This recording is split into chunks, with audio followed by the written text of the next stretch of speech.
Esta noche discutiremos la filosofía del nietzscheísmo y su relación con la filosofía del objetivismo.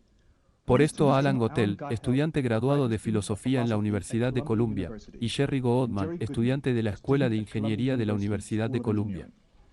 S.R. Arand. ¿Hay alguna diferencia básica entre la filosofía de Nietzsche y la filosofía del objetivismo? Yo diría que prácticamente una diferencia básica total. Estoy muy ansioso por separar el objetivismo de Nietzsche por completo. La razón de la interpretación errónea que algunas personas tienen entre mi filosofía y la de Nietzsche es que Nietzsche tiene ciertas citas muy atractivas y muy sabias que pretenden defender el individualismo con las que uno podría estar de acuerdo fuera de contexto.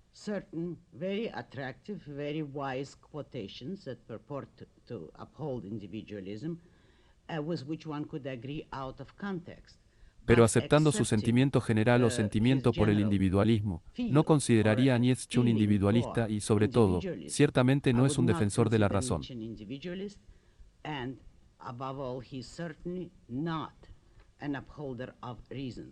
Cuando juzgas una filosofía, siempre debes comenzar por juzgar sus fundamentos.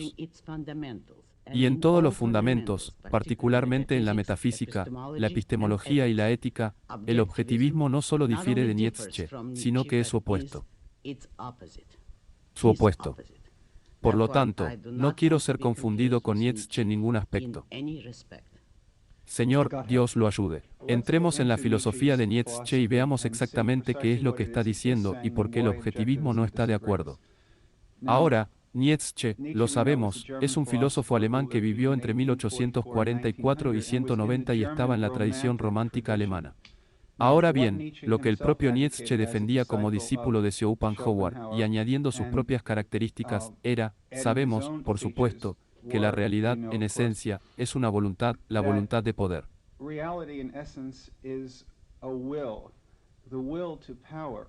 Ahora, él nunca dejó muy claro lo que eso significa, excepto que se manifiesta en todas las cosas naturales, y, por lo tanto, cada acción en el mundo debe verse como la acción de esa entidad dispuesta al poder.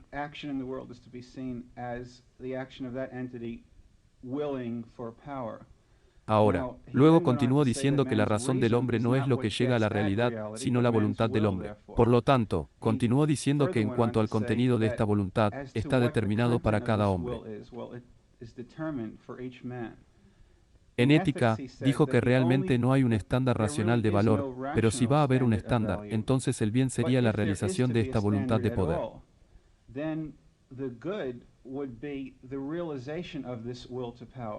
Y que aquellos hombres que nacieron con un cierto tipo de voluntad, lo que muchos llaman el superhombre, entonces, en efecto, querrían cualquier cosa, lo que sea que se les ocurriera, parece.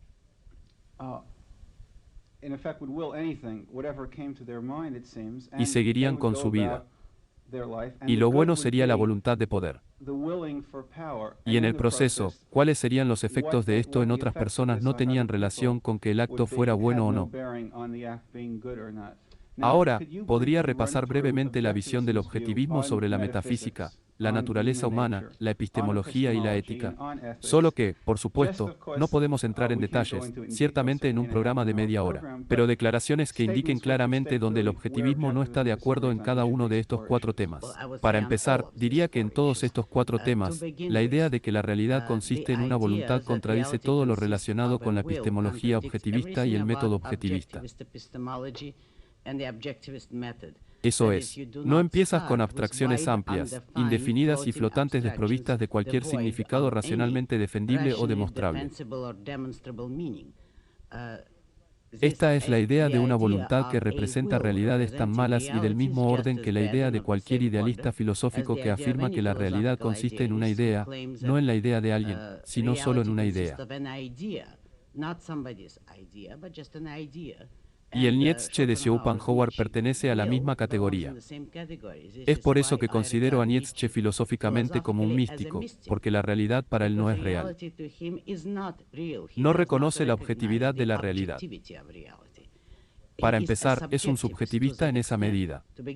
Como presentaste correctamente, si la realidad última es una voluntad, entonces significa la voluntad subjetiva, o de hecho, el capricho de cualquier individuo en particular.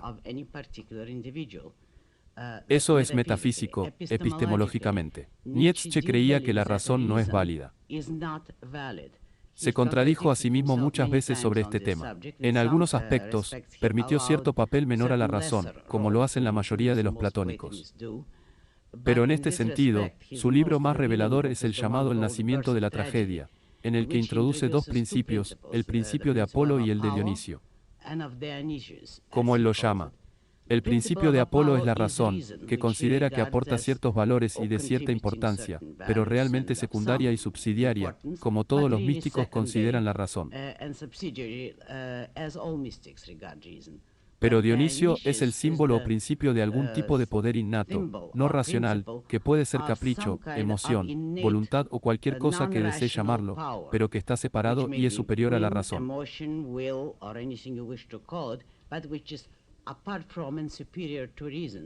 Y declaró específicamente que el superhombre sería el hombre que vive o funciona bajo el principio de Dionisio, no el principio de Apolo.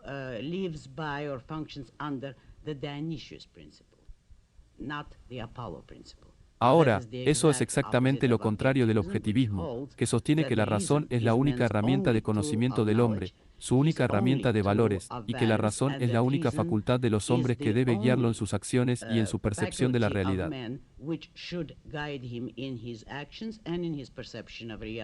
Esa es su única herramienta, no hay otra.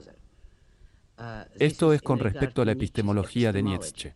Ahora la forma en que veía a los hombres. Como dijiste correctamente, él cree que los hombres nacen con ciertas ideas, características o disposiciones innatas y que algunos nacen para ser superhombres y otros nacen para ser esclavos.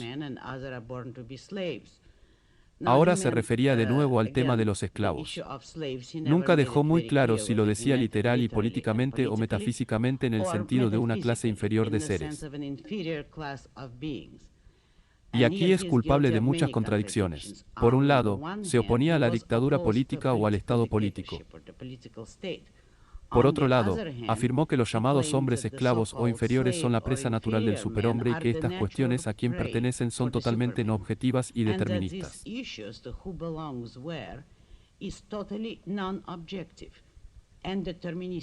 Naces de una forma u otra, y en ese momento eres, en efecto, un autómata que sigue su camino predestinado.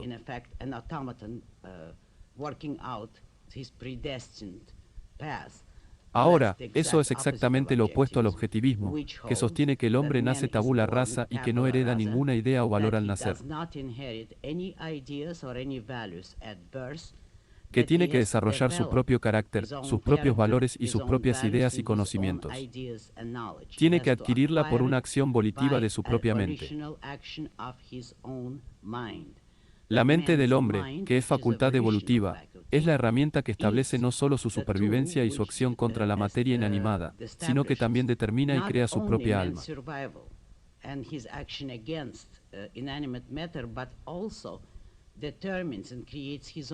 Eso es suyo. Por alma, me refiero a la conciencia, a sus propios valores. No nace superhombre ni hombre inferior. Nace tabula rasa y a partir de entonces crea su propio personaje. Es un ser de alma hecha a sí misma, como lo llamaríamos. Ahora, ¿cuál fue el último punto que hiciste? ¿O esto cubre su pregunta sobre ética? El principio de Nietzsche de que el hombre, sí, no. Sí, lo recuerdo, gracias. En ética, Nietzsche creía que su propio capricho, eso sí, no su interés propio racional, sino su propio deseo, es el único estándar del bien y que el bien es completamente subjetivo. Es lo que tu voluntad elija, lo que sea. Mientras que el objetivismo sostiene, por supuesto, que la moralidad es el ámbito de la razón, que un código de moralidad objetivo y racional puede y debe establecerse, y que los hombres no pueden salir con éxito por la guía de nada más que un código de valores morales objetivos racionalmente establecidos y demostrados aplicables a todos los hombres.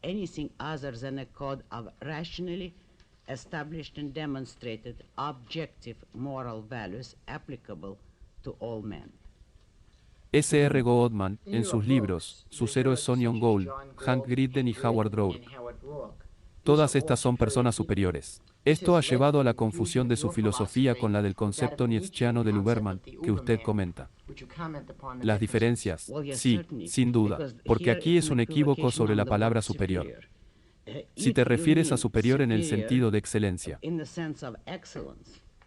Y superior es una mala palabra para usar aquí. Si quieres decir que algunos hombres sobresalen son mejores que otros hombres por medio de una virtud autodesarrollada y hecha por uno mismo que es completamente diferente del concepto de Nietzsche, que dividió a los hombres en dos especies.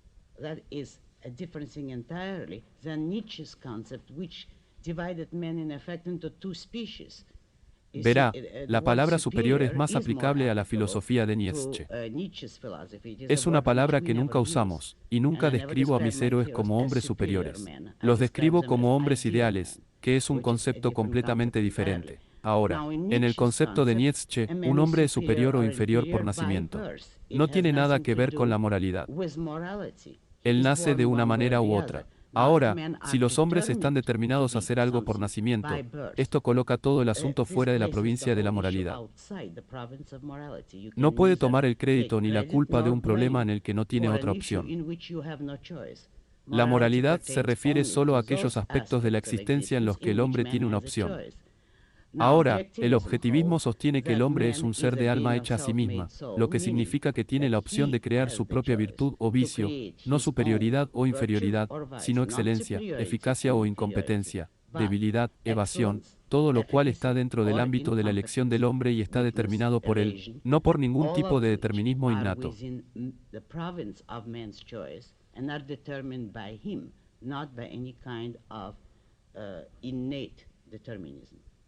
Así que la diferencia es enorme. Pero es solo un tipo de mentalidad superficial que diría, ya que admite que hay tal cosa como algunos hombres que son mejores en algunos aspectos que otros, por lo tanto, está en la misma categoría filosóficamente que Nietzsche, quien cree que los hombres están divididos en dos especies diferentes.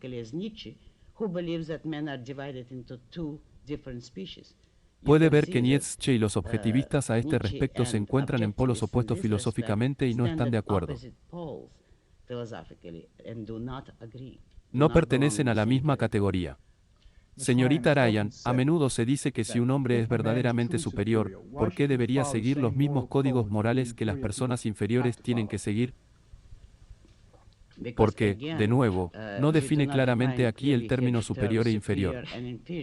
Un código moral tiene que estar basado en la naturaleza del hombre. Los hombres pertenecen a la misma especie, son el mismo tipo de ser vivo, por lo tanto, cualquier código moral, para ser objetivo, debe ser aplicable a lo que constituye la esencia de la naturaleza de la entidad a la que está destinado ese código.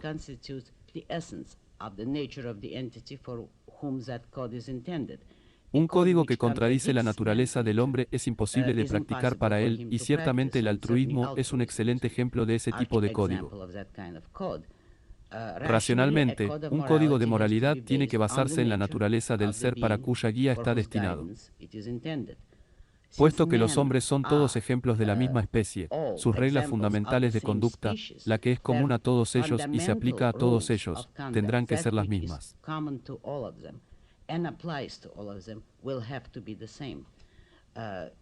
Si algunos hombres son mejores que otros, en ciertos talentos o en ciertos logros, esto es simplemente una cuestión de grado.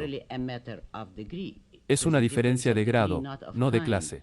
Por lo tanto, no podrías tener reglas diferentes para los llamados hombres superiores u hombres inferiores. Para empezar, hay que definir esos términos. Y si se definen en términos de habilidad innata o carácter moral adquirido, en ambos casos, las reglas básicas tendrán que ser las mismas para todos los hombres, ya que se basan en los fundamentos de la naturaleza del hombre, no en los grados de su logro o de su virtud.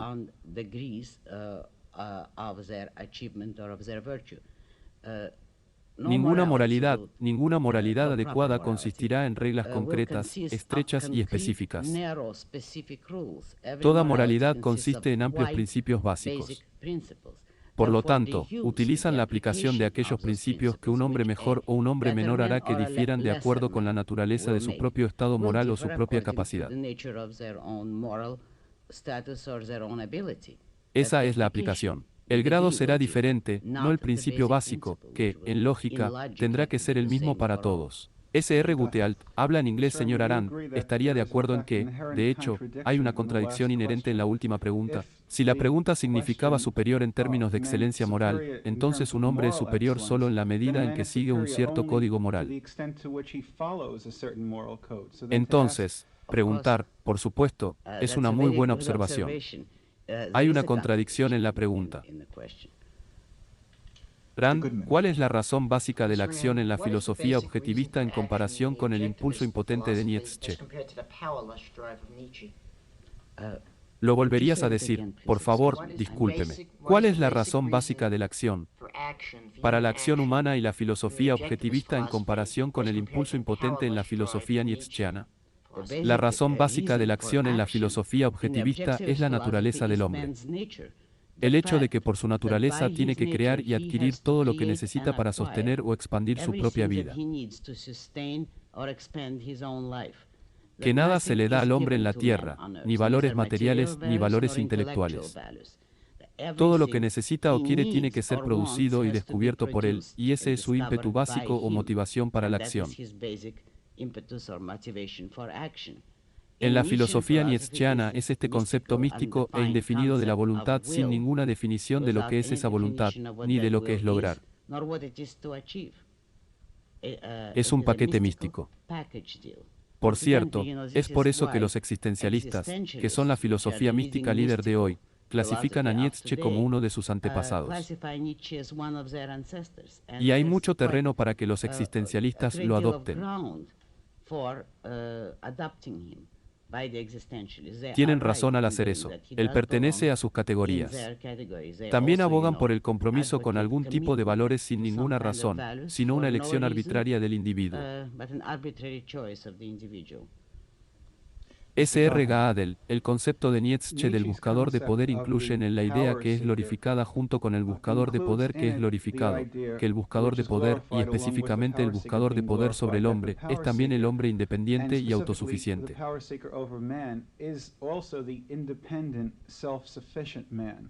Ahora, en sus escritos, usted ha dicho en el discurso de Howard Brooke en El Manantial, los gobernantes de los hombres no son egoístas. No crean nada. Existen enteramente a través de las personas de otros. Siendo este el caso, debe haber una contradicción en el concepto de Nietzsche de un poder en lugar de ser un hombre independiente. ¿Podría hacer más comentarios al respecto, por favor? Por supuesto. Para empezar, estoy totalmente de acuerdo con la conclusión que ha sacado en el discurso de Rourke. Estaba haciendo una clara distinción entre el tipo de poder apropiado, si se quiere llamarlo así, que el hombre debe buscar, que es el poder sobre la naturaleza. Eso significa conocimiento, eficacia, capacidad que se puede llamar poder. Pero dejé muy claro que el parásito, el hombre dependiente, es aquel que, incapaz de enfrentarse a la naturaleza, de confiar en su propio juicio y crear sus valores por sí mismo, trata de buscar su supervivencia mediante la esclavitud de otros hombres.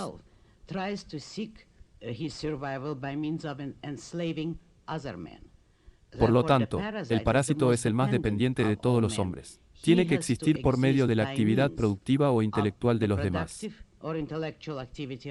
Tiene que imponerles su voluntad para sobrevivir. Si analizas la esencia exacta de lo que es un brillo de poder, ese es un hombre que busca poder sobre la naturaleza. Verías que, desde todos los aspectos de su actividad, es necesariamente un parásito. El centro de su actividad y preocupación son los demás hombres, el mantenimiento de su poder sobre ellos, obligándolos a hacer su voluntad. No le preocupa la realidad ni la naturaleza. Se preocupa por otros hombres. Es tan parásito como el altruista que se sacrifica por los demás. Servir a los demás o gobernarlos pertenece a la misma categoría, porque en ambos casos, el hombre que busca este tipo de servicio o poder está haciendo de los demás la preocupación principal de su vida, mientras que moralmente la preocupación principal debería ser la conquista de la naturaleza, la adquisición de conocimientos y la actividad productiva que un hombre tiene que ejercer por sí mismo y no por medio o a través de la conquista de los demás.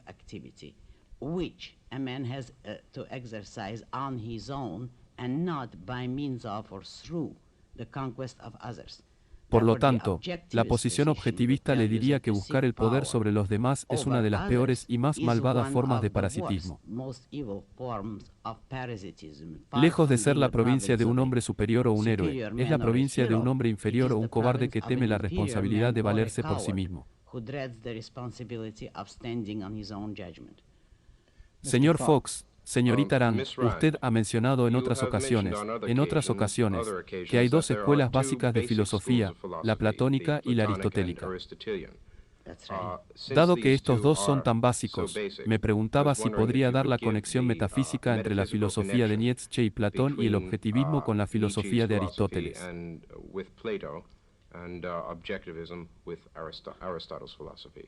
Esta distinción se aplica principalmente a la visión del filósofo de la metafísica y la epistemología, es decir, de la realidad y de los medios del hombre para percibir la realidad. Platón sostenía que, de hecho, hay dos realidades, y la que percibimos es solo una ilusión, o un reflejo imperfecto de un tipo superior de realidad. El mundo de las formas y los ideales, como lo llamaba, y que lo que nuestra razón percibe es solo esta realidad imperfecta, mientras que nosotros percibimos la realidad superior por medio de un sentimiento o una inspiración repentina, que nos llega en efecto después de haber agotado las posibilidades de la razón.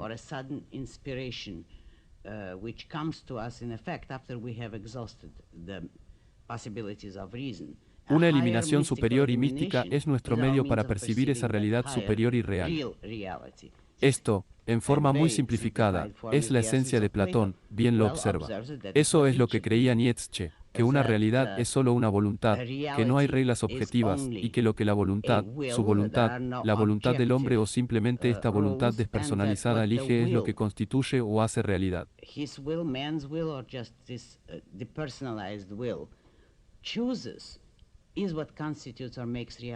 En esa medida, verá, es un platónico puro, o no creo que se llame así.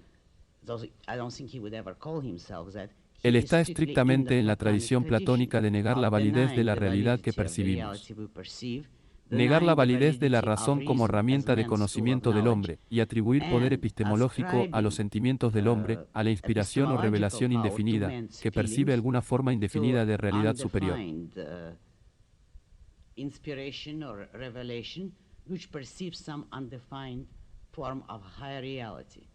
Ahora, Aristóteles sostenía que solo hay una realidad, la que percibimos, y que la razón es la herramienta del hombre para percibirla. Eso es exactamente lo que el objetivismo sostiene en metafísica y en epistemología, que no hay otras dimensiones. Solo existe un universo y tenemos la capacidad de percibirlo. La herramienta por medio de la cual lo percibimos es la mente del hombre. Y la mente es la facultad que identifica e integra el material proporcionado por los sentidos del hombre. Se trata fundamentalmente de un enfoque estrictamente aristotélico, señor Gutel. Una pregunta rápida antes de otra, una sobre Nietzsche. ¿Estaría el objetivismo de acuerdo con la metafísica y la epistemología de Aristóteles en efecto, en el fondo? ¿Quiere decir que fue el total de la misma? No, desde luego que no. Particularmente no con la metafísica de Aristóteles cuando construyó el universo, incluyendo un motor inamovible, dirigiendo todo movimiento, etc. No, no estaríamos de acuerdo con su metafísica, pero estamos de acuerdo con su enfoque básico de la metafísica, el hecho de que solo este mundo existe y que todo lo que existe es particular, que es concreto, que las abstracciones, las formas como tales no existen. La pregunta de Dios sobre Nietzsche, por mucho que me encantaría hablar de Aristóteles, una de las cosas que llevó a Nietzsche a su teoría del buscador de poder o superhombre fue el hecho de que observó conflictos constantes en el mundo.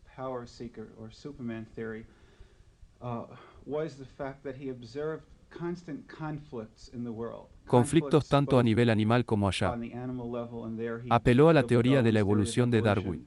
Conflictos a nivel físico, y sus ejemplos serían el equivalente de bueno, el océano se precipita contra la orilla, aunque no sé si alguna vez usó ese. Y con respecto a los hombres, dijo, está bastante claro que ahora hay constantes conflictos de intereses entre los hombres. Sin embargo, en la rebelión de Atlas, afirma John Gould, no hay víctimas ni conflictos de intereses entre los hombres racionales. Hombres que no desean lo no ganado y no se ven unos a otros con la lujuria del caníbal. Hombres que no hacen sacrificios ni los aceptan. Profundizaría en esa distinción entre objetivismo y Nietzsche. Para empezar, diría que la posición de Nietzsche aquí carece tanto de su filosofía que es pura metáfora. Quiero decir que observar el conflicto en la naturaleza es una generalización muy vaga y aún no prueba nada sobre lo que es apropiado para los hombres. Tampoco eleva la naturaleza del conflicto, si se le llama así, a un principio metafísico por el cual los hombres deben ser guiados. Es una licencia estrictamente poética y una metáfora, que es muy peligrosa en filosofía. Ahora, el objetivismo sostiene que no hay conflictos de intereses entre los hombres por la misma razón que usted acaba de declarar. Añádele lo que dije antes, ya que el hombre tiene que mantener su vida y alcanzar todos sus valores por su propio esfuerzo. Dado que no hay otra forma de que los hombres adquieran valores, el hombre no lucha por una cantidad estática determinada de alimentos o lujos que existen en la naturaleza. Tiene que crear todo lo que necesita o quiere. Precisamente por eso, no puede haber conflicto de intereses entre hombres racionales si todos parten de la premisa de que cada uno tiene que alcanzar sus propios valores. Cada uno tiene que perseguir sus propias metas, nunca considerar a los demás como el medio para sus propios fines, es decir, otorgar el mismo principio moral a los demás. Si él concede eso, así como él mismo tiene que alcanzar sus propias metas, también lo hacen todos los demás hombres. Entonces tratará con los demás solo como un comerciante por intercambio mutuo. Quiere cooperar. Tratará solo con aquellos que deseen cooperar con él, recordando siempre que cada uno debe perseguir su propio interés, que no puede adquirirse a expensas de los demás. Que los demás no están allí para servir a los propios propósitos, y que uno no está allí para ser un animal de sacrificio para los demás.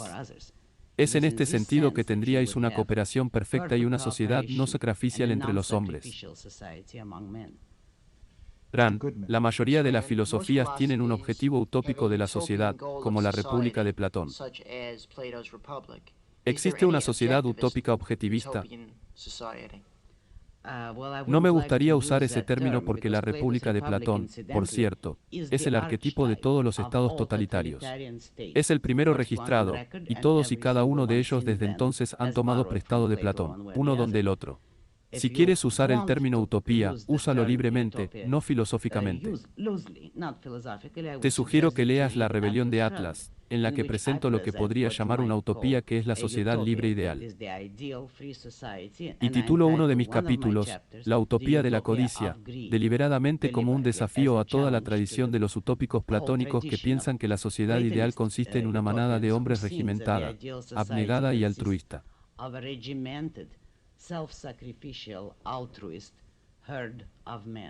Te muestro en La rebelión de Atlas cómo sería una sociedad ideal de hombres libres e independientes. Una breve pregunta ahora, señor Gotil. Entonces, diría que la distinción básica entre el objetivismo y Nietzsche radicaría en el papel de la razón en la perspectiva de la vida de Nietzsche, toda su filosofía de la vida, y el papel de la razón en la filosofía de la vida del objetivismo.